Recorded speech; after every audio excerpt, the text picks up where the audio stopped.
The reason why everyone's willing to fuck is because they need warmth from a body. Because it's just like no apartment or flat is proper there. Like JJ lived in a place that another friend of ours lived in, and his bedroom.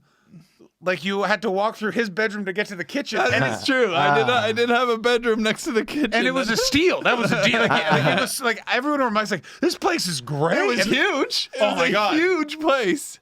The only problem was I had to go through a bedroom to get to the kitchen.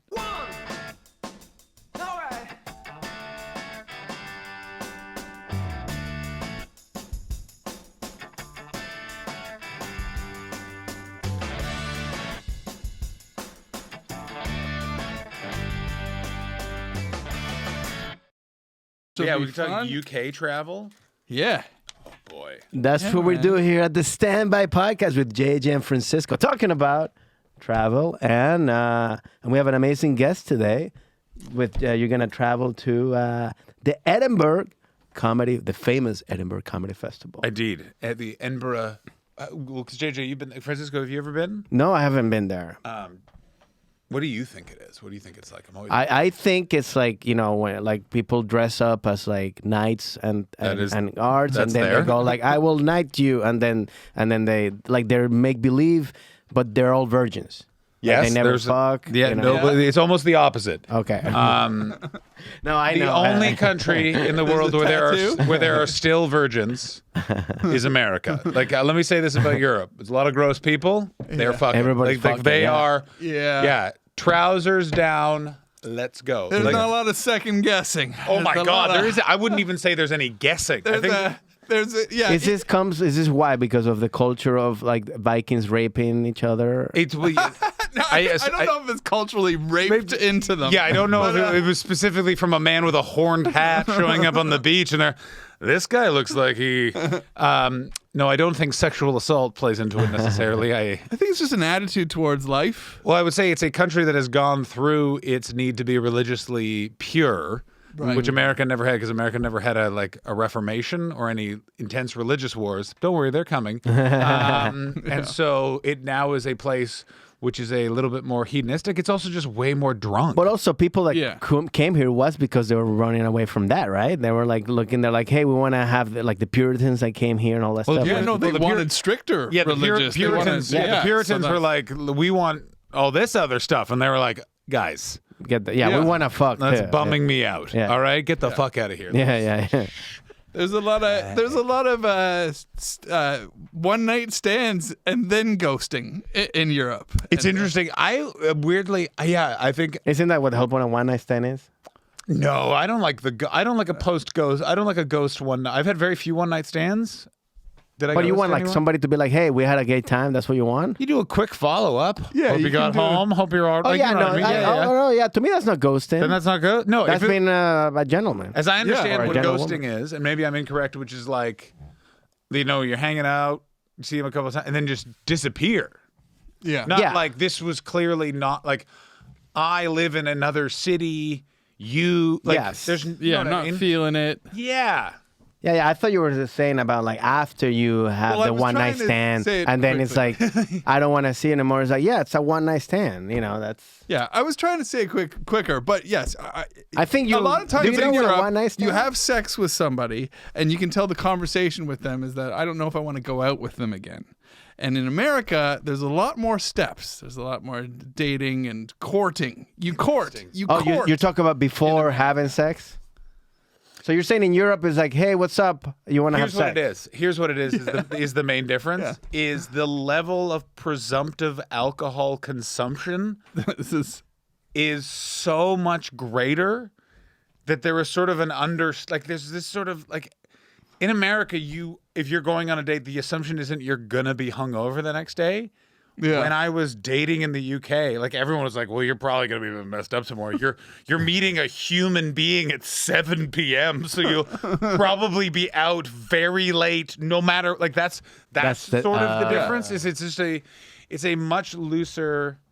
Say John's name. My name is John Hastings. You're supposed we were getting there. We're talking about sex. We're getting excited. It's gonna say his name on the header. We're good. So is this a thing now that like guests are reading the scripted messages are not supposed to be. Guys, I'm gonna say this right now. Your podcast is as professional as all other podcasts. Yeah, that's our goal.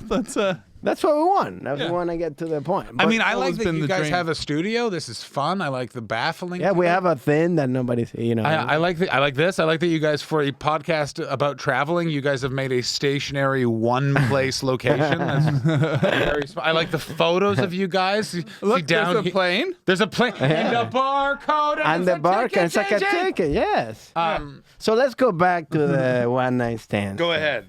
No, because actually it's funny because like if you guys think like here is like harder, like, or you think, then you move to Latin America, just talking more about Venezuela. It's even harder to have a one-night stand over there. Because if it's you really literally has to be going out with a girl. It has to be my girlfriend to actually have sex. From what I remember. Is that why the stereotype of South American men is that they will shout at any woman? Is because there's no one night stand, so they're just they're trying to get their like repressed like insanity out any way that they can. But which is fun because the stereotype is like, hey, ¿qué pasó? But then nobody's fucking that much. Yeah, that's crazy. Because when we moved here, I have friends that came here to visit and moved here from Venezuela, and they were like, wow, this is so easy. Like, we can dance, and all these girls let us touch you. Like, we can dance, and they don't, over there it's more like conservative. It's so interesting, right? Too. So it's kind of like, I guess it goes like from wait until you go to Britain. Oh my God, Francisco. Do you like it's? I'm getting married. Great. Then have love in your life, and you're avoiding HPV. Like, I don't understand. Like, what? It's also this sort of thing of like, and it's listen. I am a married and divorced man, but it's always that very funny thing when people are like, I can't go to England and fuck a bunch of strange because I'm getting married. And it's like, you found the person that all those people that are fucking the strange are looking for. Yeah. And also, like, let's be real. Like, it's very fun in the lead up, but there are so many moments, especially just waking up in a damp room somewhere in fucking London, damp and wet. Like, is this like the Sherwood? Like the Florida Sherwood? No, it's just where you've wound up. It's just what houses are like in Europe. Oh. The reason why everyone's willing to fuck is because they need warmth from a body. Because of it's just like no apartment or flat is proper there. Like JJ lived in a place that another friend of ours lived in, and his bedroom. Like, you had to walk through his bedroom to get to the kitchen. And it's true. I did have a bedroom next to the kitchen. And it was a steal. That was a deal. It was like, everyone reminds like, this place is great. It was huge. Oh my God. Huge place. The only problem was I had to go through a bedroom to get to the kitchen. It was the best. And luckily, the guy that lived there with you, I think, survived on tea and... Is this nicotine? Jason Rouse? His name was Henry. No, this is after... this was after Jason Rouse. His name was Henry. He's a great animator. He's done some animations for me. I think he lives in Los Angeles now. And does he? And I sometimes if I knew that I was Henry Dalton? Home, yeah, I know him. Have you met Henry? Yeah. So and sometimes if I knew that if I was home for a longer time and I knew that he was home as well, I would arrange the furniture to give him a corridor. Yeah. So he could have a corridor and I could have my massive bedroom. Oh, yeah. But it's just like that sort of thing is just such a difference when people always talk about like, can you believe Americans don't travel? And I'm like, yeah, I can. They have so much to see and do in their country. Like in Europe, they're very small and it doesn't change super drastically, JJ. Would you agree? Like if you're traveling through England, like the vibe is slightly more intense as you go more north, but it's still like an English Britishy vibe. Yeah. But don't you think it's the same thing? I mean, California is butt fuck nothing like Colorado and California are very similar political, but very different vibe. Things that the people care about in terms of social issues are totally different. You know what I mean? Like just everything. To me, I guess I was thinking like a holiday destination still. I mean, I've been here for 6 years and I still feel like California, things seem so temporary sometimes. I completely agree with you. You go to a bar that everybody's like, oh yeah, that bar that we go to all the time. And you go to the bar and you're like, this looks like it's just been built out of two shacks. It has. And temporary. Yeah. But I kind of I sort of love I like that about LA in that LA is kind of it's ever moving, ever changing, but also always the same in that weird way of like certain areas are like, they'll be cool, but that's that area. Like it's cool for 2 years, and then do not live there. Well, it's like they found a bunch of heads inside a bunch of people's assholes. And speaking of the non-religion thing, are you still familiar with Muswell Hill and that O'Neill's pub? But of course, that huge O'Neill's pub. That's like a church. It used to be are we back in England, or? Church. Yeah. So, in sorry. England, I know it's a travel podcast, but you gotta let me. This is the epitome of showing how the British are over religion and how and the conservative, because they have this gorgeous church. It's beautiful, isn't it? Like stained glass windows and everything. It is not a church anymore. It is like a gorgeous, like one of like a restored, not a cathedral, but like would have been a beautiful neighborhood Church of English church. Yeah. And it's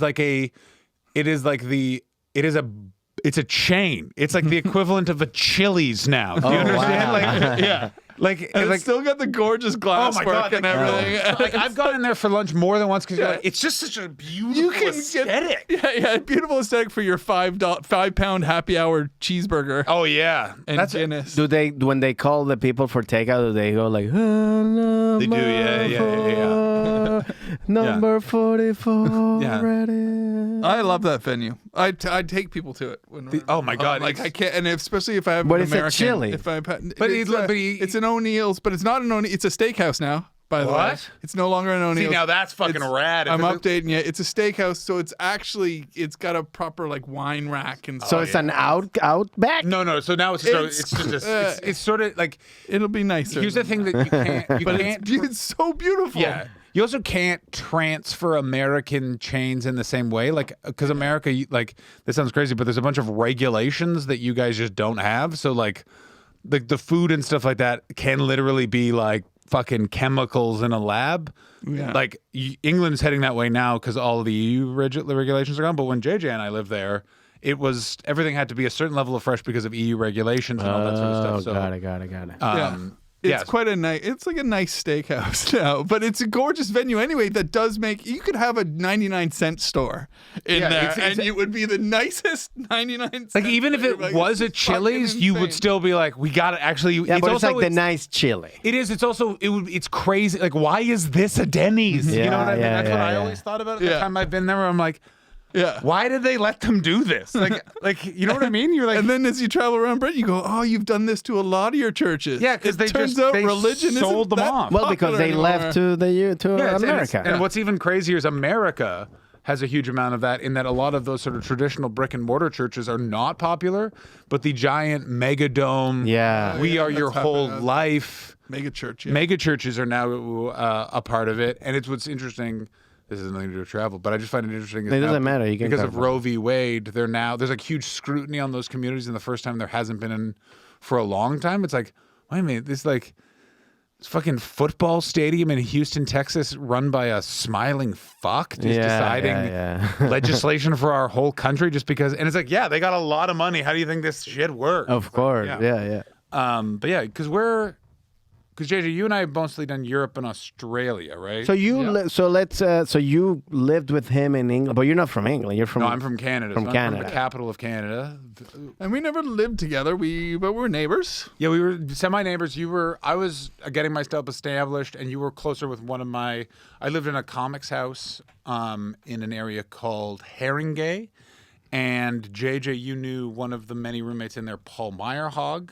Because I remember, we first hung out a bunch at parties. We used to have these crazy fun barbecues at our place, and then, And why did you decide to move to England? That was because of what he did as well. It was similar. It's like Canada. There's only so far you can go as a comedian. So I'd done comedy for 4 years.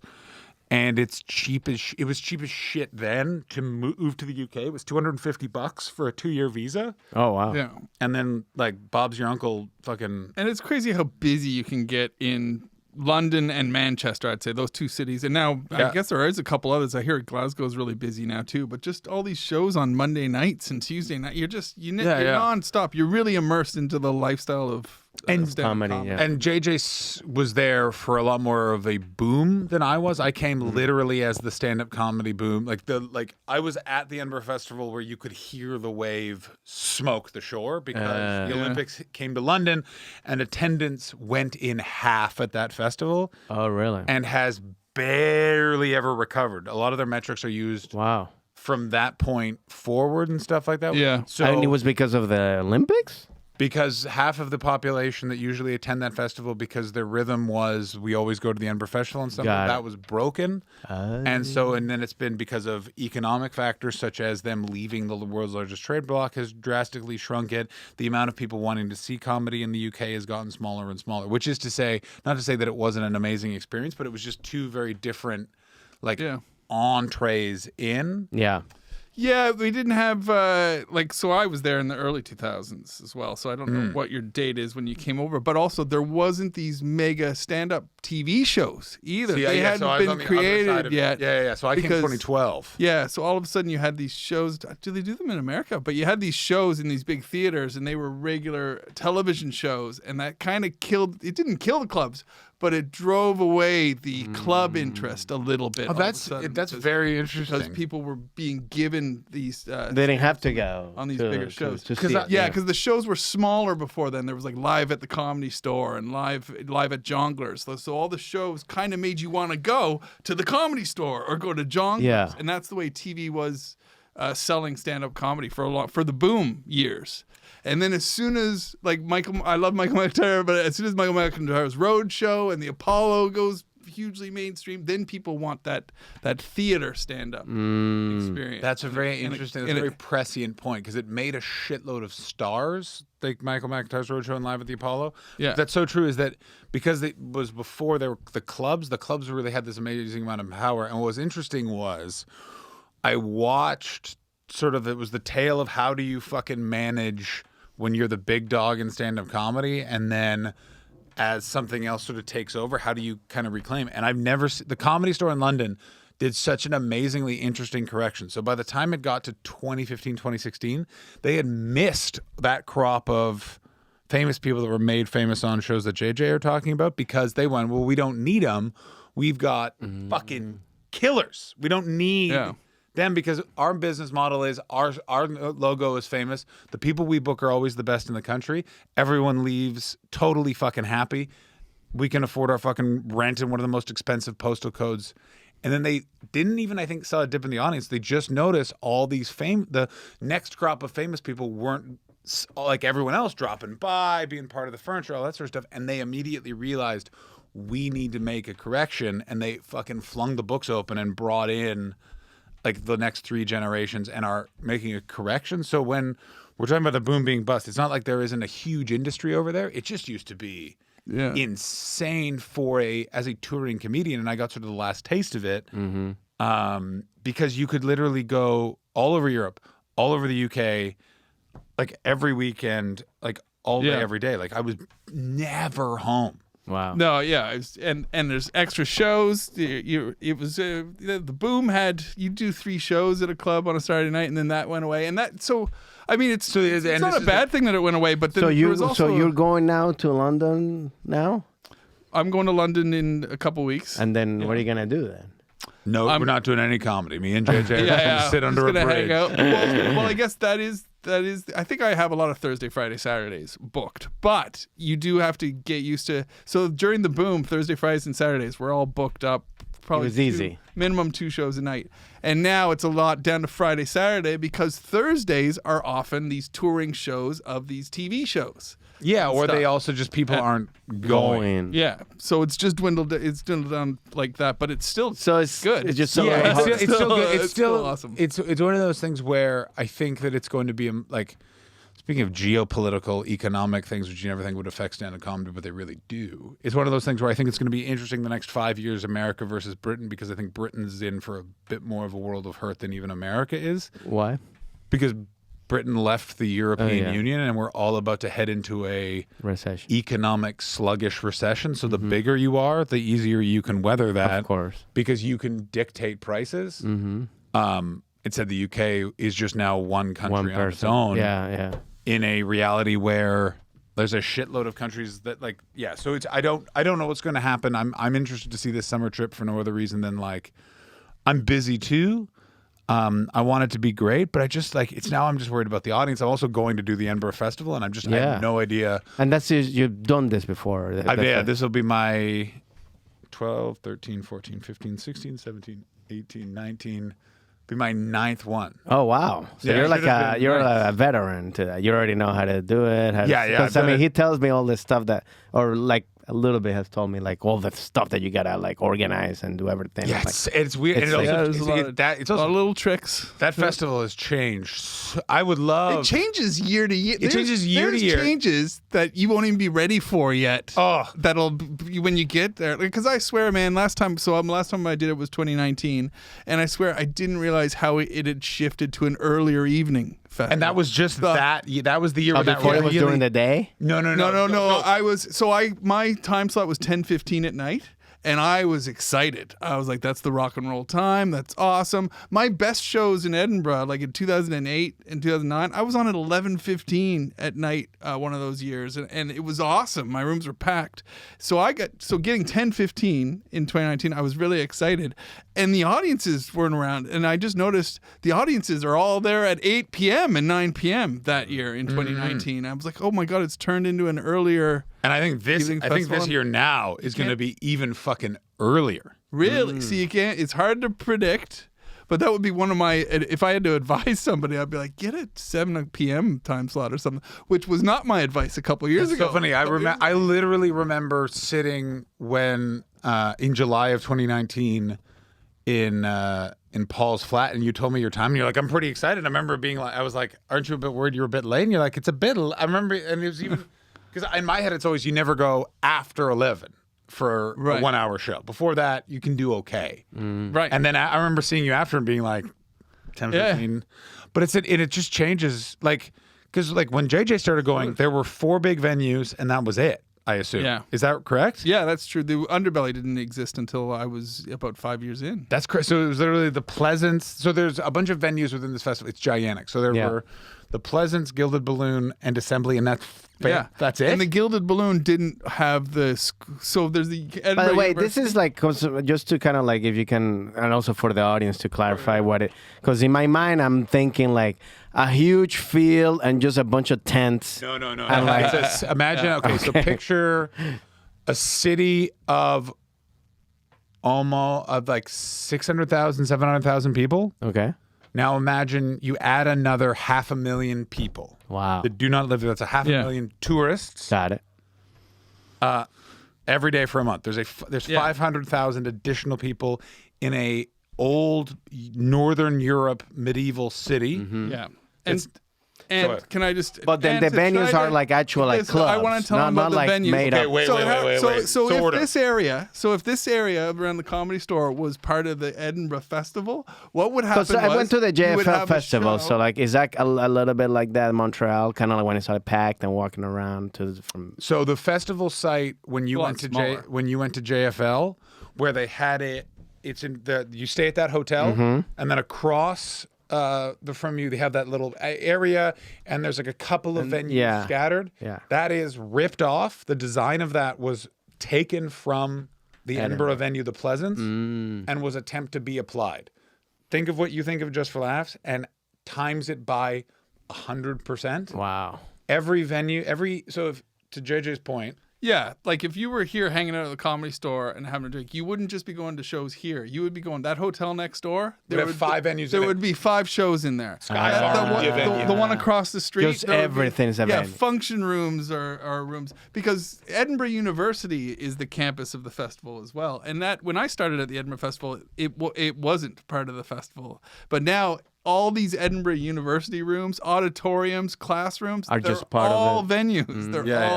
They're all rooms. And like I'm playing in the wine cellar of a steakhouse. They literally just they go in, they pipe and drape it, they put in a sound system, and it doesn't matter. Like it's one of those things where, and I like that aspect of it. That's cool. Yeah, it's cool. It also like it can be also fucking tough. But did you get that? Did you choose that, or you got it? It's like this is what you get.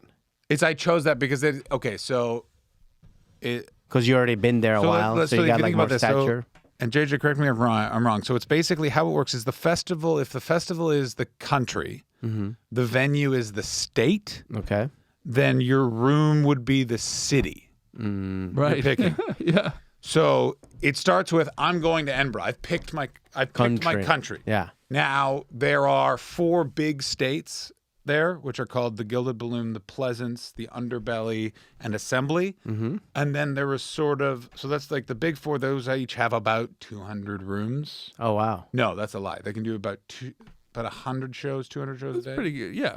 Yeah. Something around there, like between 50 and 200 shows, let's say, spread out. Shows, but like, and in this, how many rooms are in this venue? In this 30? Say, yeah, 30 rooms. Okay. 30 rooms with 12 hours of shows. 30 rooms, 12 hours of shows. And then after that, you have like the Free Fringe, which is Laughing Horse, and PBH, which is just a different economic setup. Those rooms are literally anything they could find. So like I know people that performed on a bus and in an active pub, in a fucking closet in a hotel, like insane stuff. Yeah. Then you have just the Tonic, which is literally a guy named Daryl, and he has control of a couple of venues. And so there's that. I'm with a company called Monkey Barrel, which is one of the 2 comedy clubs that operates year-round in Edinburgh. And they're a new, exciting upstart. And they're a new, exciting upstart that started in 2017, maybe? Yeah, and they actually... They found a little corner of Edinburgh that was had less shows. It just had a couple shows. They did it very smart. They just picked a street. They just took a street that had sort of 3 venues, which is not a lot for that festival, and just slowly beep, grab. Oh, got it. Turned so you can actually you feel like you're in the Monkey Barrel area when you're down there and seeing shows and stuff like that. So yeah, I think it's well done, and then of course the Stand Comedy Club. And then you have the Stand Comedy Club, the city's actual club. comedy club. Yeah. They run shows. It's just So does it matter? Is there like the venue that you want to perform, or does it always switches? Things do matter. I think air conditioning is important. I think air conditioning is very important. I would highly recommend a venue with air conditioning. Seeing as I almost went into kidney failure because of the heat of a room. Especially because if you got 5 shows before you, all those people come they're in warm and out. the venue is just warm. You can open those doors all you want and try to get some air circulating, but oh my god, without air conditioning, you'd regret it after the first week. And also, so that's important, I think. And like Soma and the air conditioning units never work. It's just it's. But I'm talking about, is there like one like that's like the more of a name of a venue like no? So it's much like comedy clubs in LA in that the big 3 are always in the mix, and it's just whoever's hot that day. Got it. You can't really predict it. It's also like certain people. The idea is you should never change venue because people won't be able to find you. Right. I don't really prescribe to that one, but I did for many years. There was a whole thing of you had to be with the big 4, which was way more from JJ's time than my time. Yeah. And it is true that some people do just I don't think it's a lot, but some people do just go to the Pleasance or go to like I like spending my day at this venue because they give me I like their burgers and I like their air conditioning and I like their thing. So that does happen as well. So I guess maybe you do lose some people, but I don't think it's a major thing, though. I think I'm with you on that. It's not people. Yeah, it's not as important, but yeah, it's crazy, and it's a real lottery. Like the Counting House, for example, is a venue that's in behind the Gilded, one of these major ones we told you about. And I have seen the Counting House. It used to be an independent venue back 18 years ago, and then sometimes the Gilded Balloon, one of the major sometimes they take it on, or sometimes the assembly rooms will adopt it for a festival. Or sometimes it's like Free Fringe. Sometimes it's so interesting. It's like an orphan every year. Like who are they going to be with this year? And then every year it's different. I have seen it be the hottest venue in Edinburgh. I've seen it just rammed show after show, but then I've also seen it like a ghost town. Yeah. Immediately the next year. And I'm like, how do you? So is the venues are they correlated with the people, like with the comics, or like is the venue bringing the people, or is that a combination of the comic? I think it's a combination, but I think the main attributable factor is usually a venue will be suddenly thought to be cool because it'll get 3 to 4. Pardon me for yawning. Oh God! It'll get 3 to 4 hot shows, and then it fucking becomes like, well, you got to play Whistle Piss because Jim Potato got nominated for King of Comedy there back in 1887. It only costs $8 million. Like it's just like the amount of that gets thrown at you. Here's what you realize, and here's my advice to anyone doing those big, large scale festivals that I've done and that JJ's done. And if Francisco really works hard, we will not help him do any of them. No, just kidding. Come on. Is that what it all that matters is just just do a good show and be in a place where people can find you with a chair that's facing the stage. And if you can get a light on you on the stage, then you're kind of... And the other, you're ahead of the game. I would also say you just got to stay optimistic too, but you got to be good to your staff. And my God! Some people forget that. Oh my God! Yeah, you do. Because it's It's a 4 week. Because they're the ones running the same thing, right? Yeah, but they're running different shows at the same venue. And they're also the ones running the box office when all these people from all around the world, or Westerners are coming up on their holidays, and they're going, "What show should I see?" And if they go, "Oh, Francisco was just here. He seems in a great mood. Go see Francisco Ramos." Oh yeah, they're the ones who push. Yeah, they're the push. Yeah. Because they're the marketing. Because it can be as an artist and performer, and if you've had a rough week, it can't. You see some of the artists do it when they're like, "What are my sales tonight?" And they do that to the box office. Here's what I do. It's not their hell. It's not their fault. Yeah. I bribe them. I give them donuts. I bring donuts. So you're not paying them. The venue's paying them. Yeah. I mean, and some venues, the venue is not paying them. Some venues, they're volunteers. And so what I will do is I will go to in the UK, they have something called the Chalky Bicky aisle, which is where all the chocolate biscuits are because they have so many more chocolate biscuits than America. And I fucking go down there with a shopping cart. Just every venue I have something to do with.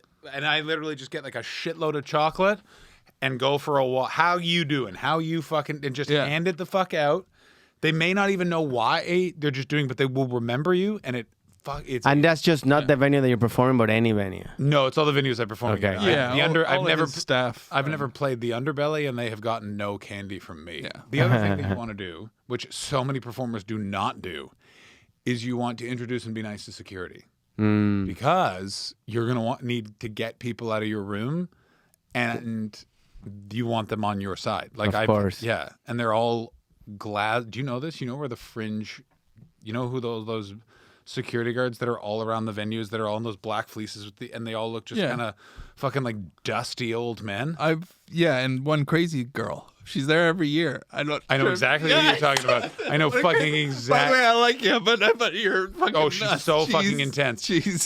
So all the ones around the Pleasance are all Glasgow penitentiary officers that take the month off and come do this. Oh wow! So they're like really like security. They are really security, and then the Gilded Balloon was a mix of those guys, and then a bunch of people from an MMA gym. No, including a tiny woman. So I was hosting a late night show there for many years called Late and Live, and it's the biggie. It's the biggie, and a guy wanted to fight security. He was like, "I'm not leaving. What are you gonna fucking do?"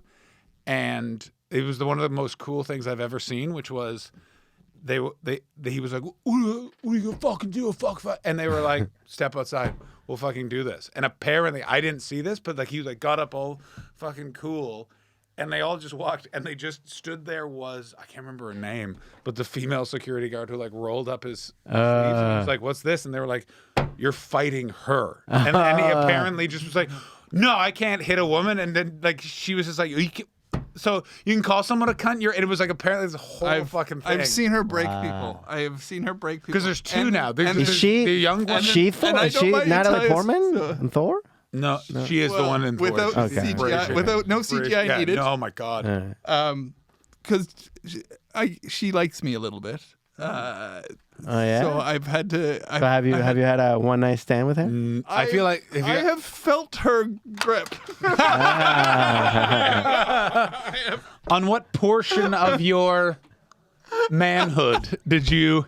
So what did she do this? She's like camera is like. JJ, would you describe that she has a kung fu grip? She did indeed. Oh, that's you do seem like the kind of person that like a very scary security guard woman would walk up and fucking grab your dick. Oh boy. I like me too. I got to get the fuck out of here. Oh, jeepers, creepers. She was intense. Oh wow. So Go ahead. Oh, no, yeah. So I wanted to ask another question because I like this thing about it because I want to learn. I think also the viewers will learn about what the Edinburgh Festival because you guys know about it. As a comic, what's the... why would you want to do the Edinburgh Festival in terms of like what does it do for your career? What does it do for like your stand-up or if you want to work in a one-man show or whatever? First? You go first. I'll go first with a quick one. Here's one of the quickest ones is that it's 28 days.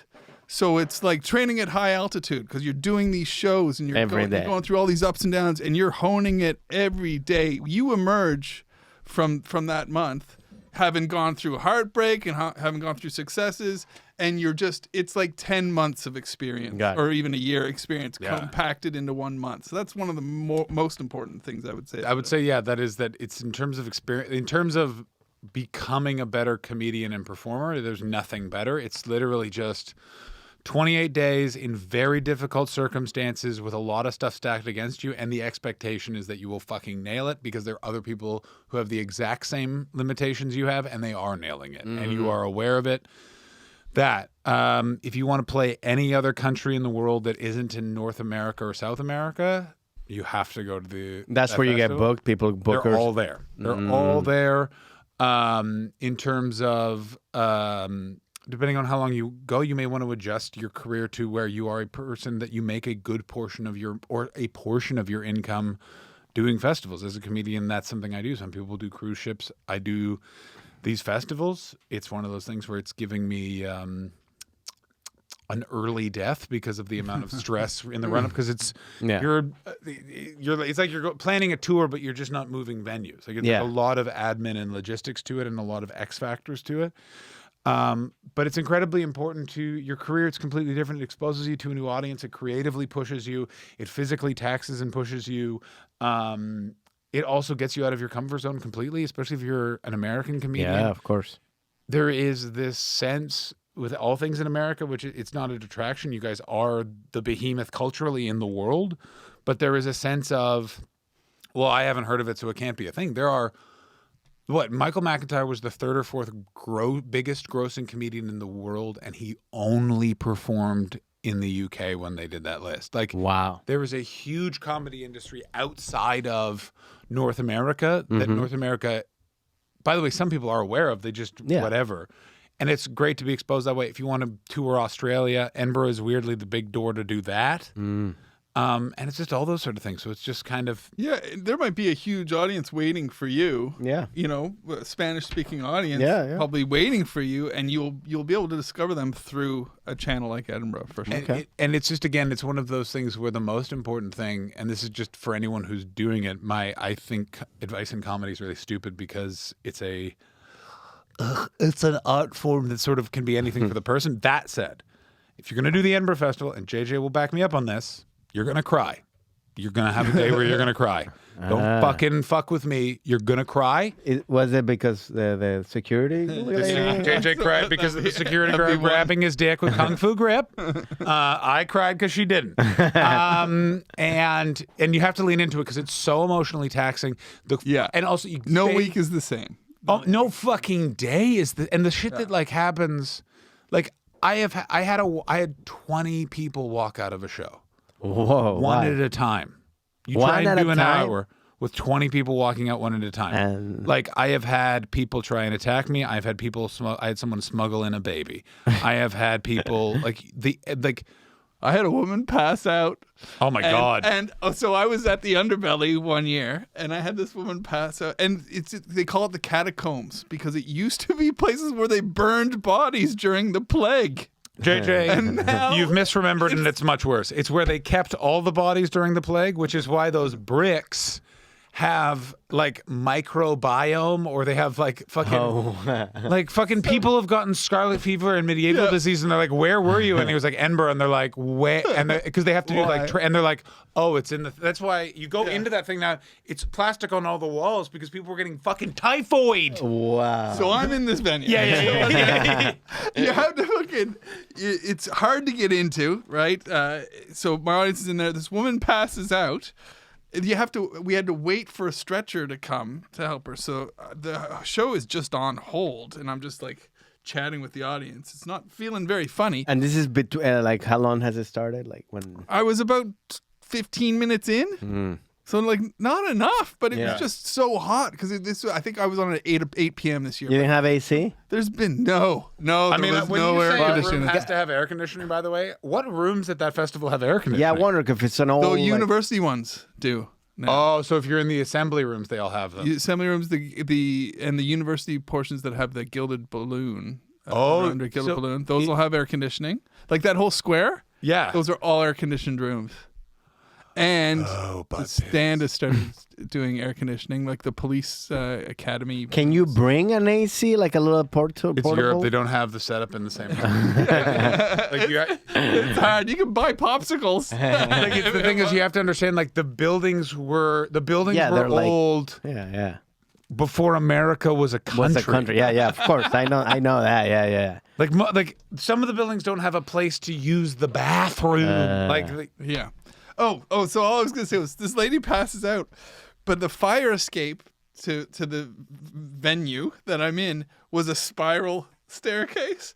So they took this lady on the stretcher out of my room, and I restarted the show. Yeah. And then about 5 minutes into me restarting the show, they came back into the room. They had to go because it was like a fucking sketch. Like they're just taking her back, and everybody's still gasping, and she does a little wave and turn it out.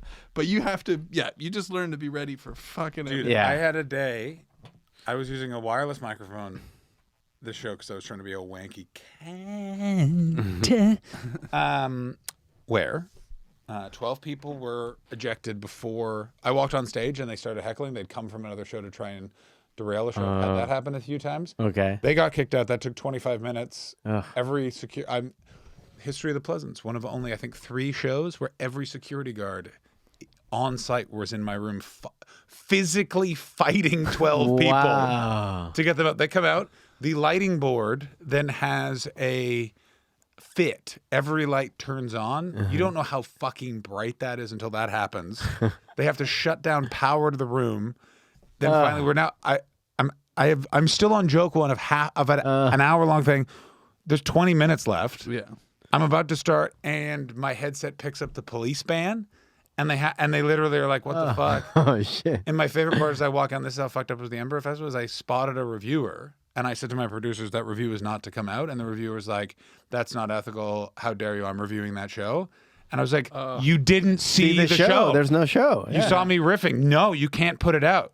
And then they were like, well, I'm not coming back. And I went, great.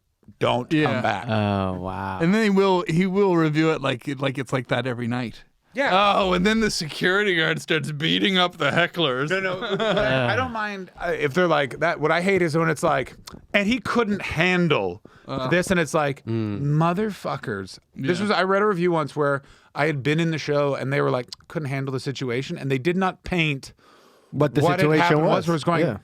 And it's also not every comedian should have to fucking deal of course with your fucking misbehavior. That's a very American attitude, Franco. Franco. Yeah, I like Franco. Franco. So sorry. I think it's very important too that we mention that a lot of these reviewers are fucking amateurs. Dude, that's JJ. That's JJ's opinion. As someone who is not attending the 2022 Edinburgh Festival, I would like it to be known that I do not agree with one JJ Whitehead. I find them all to be quality individuals. But when you say that, that's the attitude of that. It's like you mean like somebody respecting the show. Yeah, but what JJ is discussing is a lot of the journalists that end up at the Edinburgh Festival are very new to journalism. They're students. This is their first or second assignment because they just need people to review. Got it. Or it's a different department because there isn't that much money in print journalism anymore. Mm-hmm. You're now the reviewer. Mm-hmm. That's all it basically is. Okay. These are my thoughts. And also they get more attention with negative reviews. Well, of course. So I mean, that's sometimes is a quota of like I need to. I've never known if that's so fucking evil. I know, but it's true. You can't be too. But it's like bad PR, good PR. It also all PR works. You know what? I mean? In the end, all you need is the one good sentence. So you can twist. Like somebody can. I'm sure on my posters, I probably have good quotes from a 2-star review. I think we all do. I think you learn to go, he said I was entertaining. Okay. A guy, I can't remember who it was. I used to know the name, but someone back when it was just the Scotsman reviewed, he got a 1-star, like fuck this guy review, and he put on his poster, a star. The Scotsman and sold out. It's the best fucking movie. Wow. Oh, because you grab the reviews and you put them in your poster. So what you'll see is as the week progresses, all of these posters that comedians they get covered in the reviews. They get covered in the reviews, so people can go like, what? So when people are like, should I see this thing? It's like, oh, it's got so many good And then reviews. the real trick is to try and get reviewed now. I don't know if you know about this, JJ. The real trick now is you get reviewed in London. So people were rocking up with like 4 reviews done. Yeah. That, you know what? So you're already coming with those reviews before the festival starts. Yeah. Which can be sneaky. But that's I've had that a couple of times. I had somebody reviewed me in Melbourne and then released it in Edinburgh as if they had seen my Edinburgh show, and it angered me a bit because it wasn't the same venue. The show was different. I was doing like Australian, like the show was thematically. So the review wasn't good? The review, I think, because if it would have been good, if it was fine. Here's the problem with it. It was. I tell you what, it was one of my hottest years, and I was I was straight 5 stars across the board, and I was killing it. So and like this you're guy, like, you know who? I'll know who. We'll talk about it after. I bet you I know who it is. But just decided to derail my momentum. Like I was killing it, and then he went and he just gave me like a 3-star. It was just a 3 star. And it was just like, it's okay, but every reference in his review was like had to do with Melbourne, and I was like, I'm not in fucking Melbourne. I'm here in Edinburgh. I'm surprised that they didn't have that take. Like if you released it that late, I'm surprised that. I know. And it's the same thing I was saying. I asked them to take it down, and they were like, "No, it's against journalistic." Why did you guys? Why PR? Did you have a PR? Then I would have been like, PR, go have it taken down. Yeah. I can't. Yeah. Well, that's interesting. Well, this is the thing. Everybody's trying to get their little bit of attention, and that's what these reviewers are trying to do too. And so they've just gone, "Oh, I reviewed him at another festival. I'll use that one." The thing with the reviews. It's been very hard to stick to, but I did it in 20. But does it matter now still, or because now it's more? At the festival, it 100% matters more because of a you're social fighting every day for people's. But let's say now with like social media and followers and stuff like that, it's not the same situation because it's not. It's a real time. It's real time social media. Your followers are the people in your room at showtime, so you can tweet it out all the time, but that's not. Saying that's assuming that all your followers are in Edinburgh, Scotland at that time. Yeah. So the metric doesn't work the same way. It's also social media has not been as widely adopted in the rest of the world in the same way it has in North America. Also, like social media is for the world, isn't it? But those posters that are hanging in the courtyard, those are for people who are there. Yeah, of course. And they're not. And no, it's true. It's like when you go as a tourist, you know, like when I was like in Italy, like if I'm walking in a street, I'm looking at the restaurants, I'm like, yeah, that one looks bad. You know, whatever. I'm exactly not looking. I'm like, it's my followers or whatever. It's also that thing of in the time of COVID. Subscribed or prescribed, I'm not sure which word works, but this magic to social media, you know what I mean? Where it's kind of like, well, if you have all of this, it's like the amount of people that are actually using or retaining any information from those things are fucking tiny. Yeah, of course it is. It's like you need to literally have like 10 million followers to have like a dent of like, you know, like I think we were talking about like with like, for example, like Louis C.K., how he sells his specials online, you know, he can do that because he's got like 10 million followers. So even if like 1% of those followers buy, it's still I got money. But like if you have like 100, you know, let's say 500,000 followers, that's gonna turn, you know, it could be just 500 people. But wouldn't it also drop in the ocean? But also I think that Louis C.K. has nothing to do with the amount of followers he has in terms of social media. I think what it is it's his email list. From before, true fans, before the great Me Too booting of. I mean, he's got a Grammy. I don't think he's. If people tried to cancel him, it didn't work. And here's the thing. Yeah, no. So he has his true fans. You know? But it's not even that. It's just he did that. He was the first person to do that. True. That's the other thing. So it's just he has the ability and the means to do it, and he has that pipeline. Yeah. That was sort of always there. Yeah. It's an I don't know. I think that everyone needs to realize, and the Elon Musk trying to buy Twitter thing should have really illustrated the point that social media is a lot less permanent than we all thought. And so, yeah, totally invest and use it because it's the thing of the now. But it's one of those things where, like, I see some people like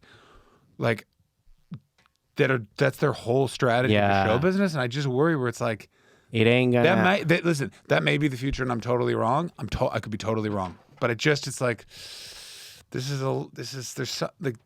gonna be something else. Yeah, there's definitely. It's a different game. It's related.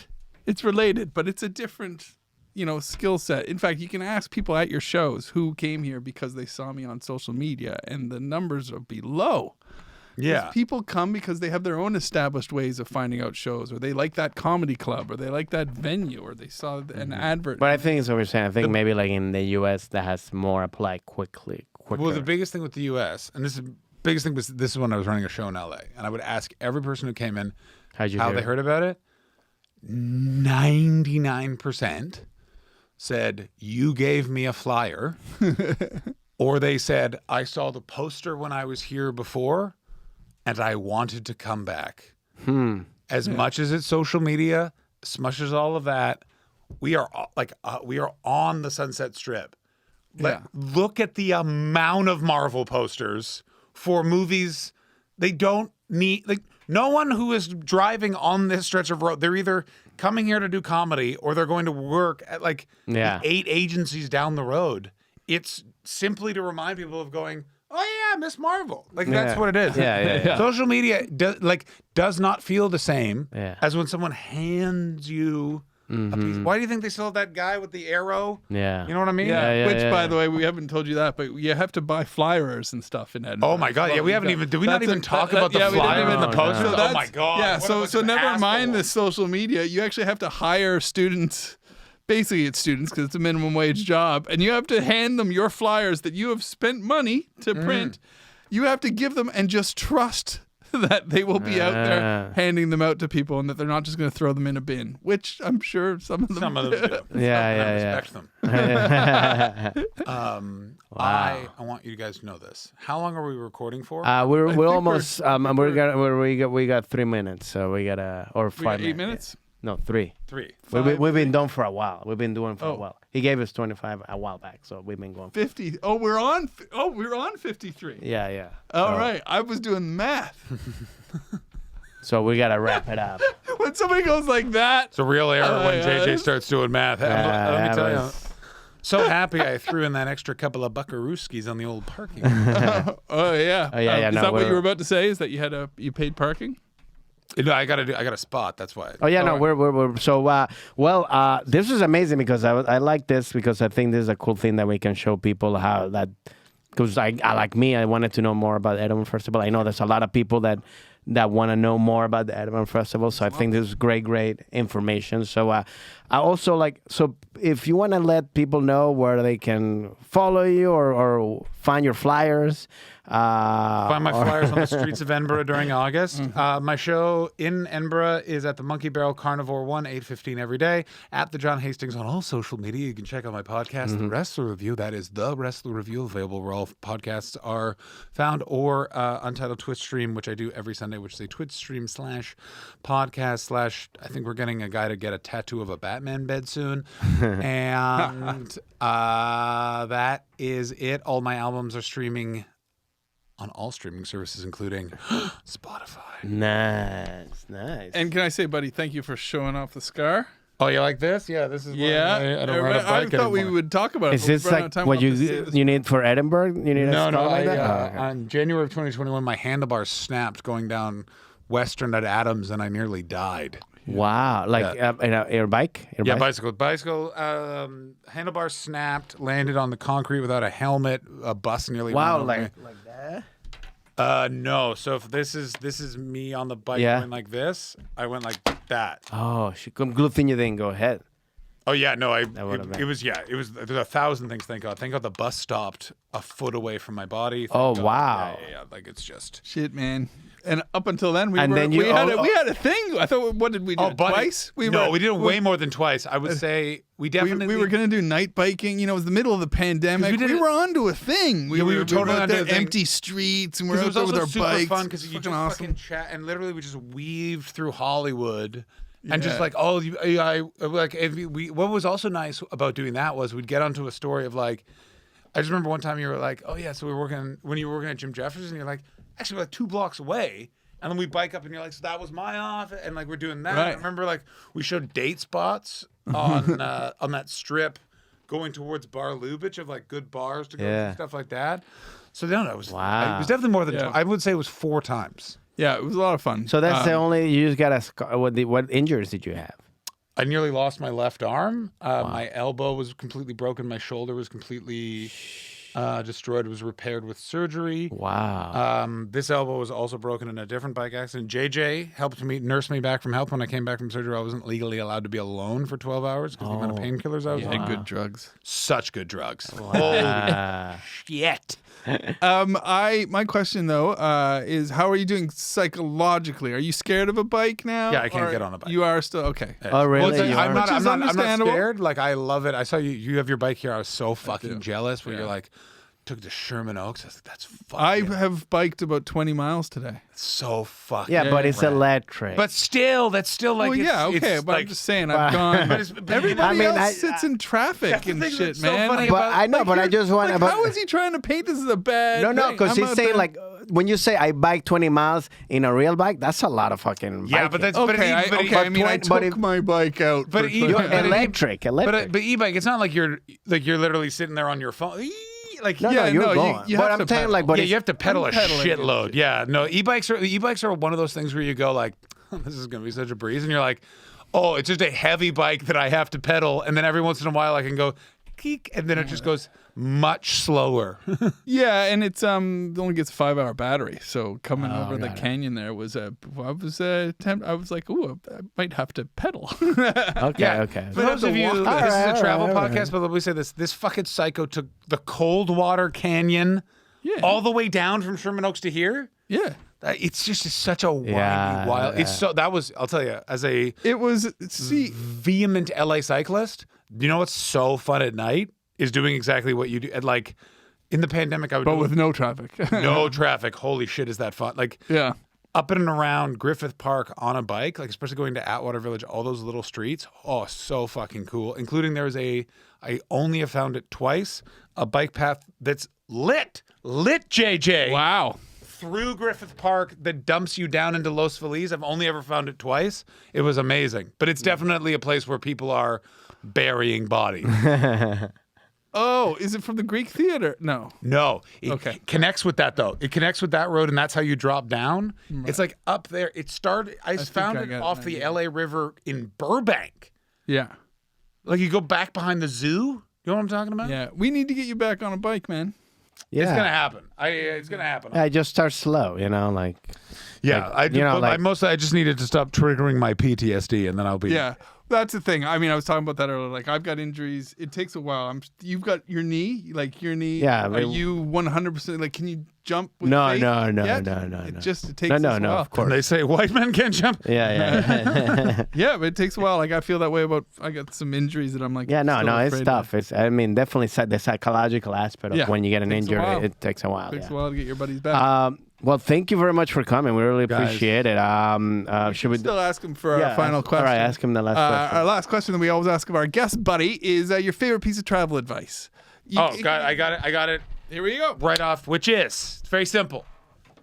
Your hotel room, whatever room you're leaving to head home to your next destination, you take your bag, you prop open your door of whatever that room is, you sweep it. You do a sweep, check everywhere. Take the fucking blanket off the bed. Check all the drawers. Do everything. Just take 2 minutes. Yeah. You would be amazed at the amount of chargers you would find. The amount of sunglasses. I always leave a shirt hanging in that closet because I forget about the closet, because you're looking at the whole room and you're always like, oh, fuck, the shirt. I actually, because I don't even hang shit up when I'm at home, but I hang something up one time. The amount of people, I also never use the safe. I don't know anyone who's ever used the safe and not then said the following thing. And then I forgot that thing at the hotel. Yeah. That's true. For example, I know someone who forgot thousands of dollars in their hotel safe. Ooh. And I had to make the decision: do I make this flight or do I go back and get it? They went back and get it, and it was there. But like literally, it was there? Wow. Like they had given, like their maid was in the room. Yeah. Like, thank God it was in the safe. That's a rough one. Well, thank you very much. Thank you for coming. Yes, we thank appreciate you, John it. Hastings. Everybody go see John at Edinburgh. He's always amazing at Edinburgh. It's gonna Please be let us awesome. watch and definitely follow us. Remember to subscribe to the podcast, follow us on all the social media, Standby Podcast, and listen to us in iTunes so we can climb up the charts. Yes. Thank you very much. What? Váyalo. Yes, thank you. He said it.